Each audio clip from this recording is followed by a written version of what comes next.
হরে কৃষ্ণ। 2025 সালে এই বছরে সূর্যগ্রহণ কবে লাগছে? সূর্যগ্রহণ কবে? 27 তারিখ রোজ শনিবার সূর্যগ্রহণ লাগছে এই বছরে। তবে ভারত এবং বাংলাদেশে অদৃশ্যমান। কেউ চাইলে ভারত অথবা বাংলাদেশের এই সূর্যগ্রহণ পালন করতে পারেন, কিন্তু কারো জন্য বাধ্যতামূলক নয়।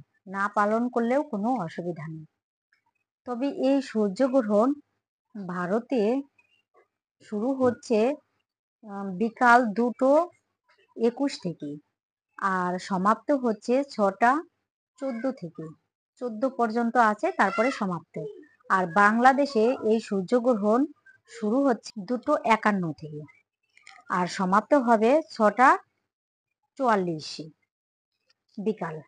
তো এই সূর্যগ্রহণ যদি কেউ পালন করতে পারে করবে, না করলেও অসুবিধা নেই, মানে বাধ্যতামূলক নেই। তবে এই সূর্যগ্রহণ আছে কিছু কিছু স্থানে দৃশ্যমান রয়েছে, যেমন উত্তর পূর্ব আমেরিকা, কানাডা, ইউরোপ ইত্যাদি স্থানে দৃশ্যমান রয়েছে। সূর্যগ্রহণ পালন করার নিয়ম হচ্ছে, যারা গর্ভবতী মায়ের আছে তারা খুব সতর্ক বা সাবধানতা থাকবেন।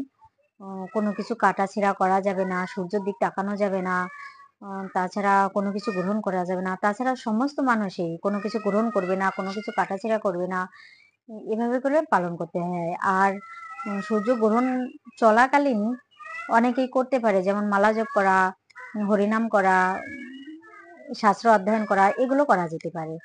তাছাড়া অনেকেই বলে থাকেন যে গ্রহণের সময় নাকি পুজো করা যায় না, তবে নিত্যকালীন পুজো অবশ্যই করা যেতে পারে, এটি মন গড়া কথা। নিত্যকালীন পুজো করা যেতে পারে বা করা যায়। আর ভগবানের সেবা পূজা যথাবিধি চলবে, গ্রহণে সেবা পূজা আটকায় না। দেবদেবীর কথা ভিন্ন।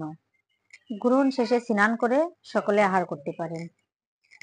তো এই হলো গ্রহণের নিয়ম। তো যদি ভারত এবং বাংলাদেশের কেউ যদি চায় পালন করতে পারে, না চাইলে না পালন করতে পারে, তবে অতটা বাধ্যতামূলক নয়।